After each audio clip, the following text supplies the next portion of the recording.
Né à Paris, il fait des études de droit et devient avocat au Conseil d'État et à la Cour de cassation. Marié à Gabrielle Vanneux, ancien mannequin, néerlandaise de naissance, qui lui donne 2 enfants. Catherine, née en 1940, et Antoine, né en 1944. Il est domicilié à Paris dans le 16e et en Charente à Jarnac. Sénateur de la Charente depuis 1948 et conseiller général du canton de Jarnac de 1979 à 1985. Mandat détenu par sa famille depuis 1850. Il acquiert parmi ses confrères une réputation de juriste qui lui permet, en 1958, d'être élu par ses pairs parmi les 6 membres destinés à représenter le Conseil de la République, au comité consultatif constitutionnel créé pour participer à l'élaboration de la nouvelle Constitution. Il s'y prononce contre le cumul des fonctions de ministre et l'exercice d'un mandat parlementaire.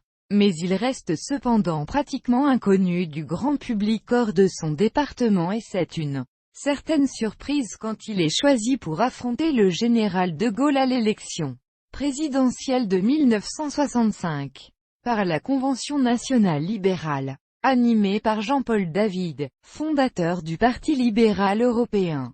Le Canard enchaîné, qui prend parti pour Mitterrand, ne manque pas de dauber sur son manque de notoriété. Il publie un jour une colonne blanche prétendant offrir, en exclusivité, la vie de Marcia Assis. Une autre fois une caricature de Lapp montre une affiche blanche devant laquelle un quidam déclare « Comment, vous ne le reconnaissez pas? Mais c'est Marcia Assis ». Alain Ayache, alors jeune journaliste, lui consacre un livre intitulé Pierre Marcia Assis, Monsieur Y, en référence au surnom Monsieur X, inventé par l'Express lorsqu'il s'agissait de rechercher le meilleur candidat à opposer au général de Gaulle. Il recueille 71% des voix. Il se prononce en faveur de François Mitterrand, ami de sa famille, pour le second tour de l'élection présidentielle de 1981.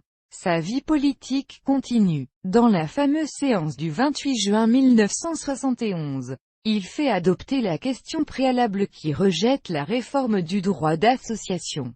Prélude à la décision historique de cassation de cette réforme par le Conseil constitutionnel. En 1980, il perd son siège au Sénat, mais entre en 1983 au Conseil constitutionnel. Après l'élection de François Mitterrand à la présidence de la République, il siège au sein de la commission du bilan, mise en place par le gouvernement de Pierre Mauroy pour établir un état des lieux, au moment de l'alternance politique de 1981.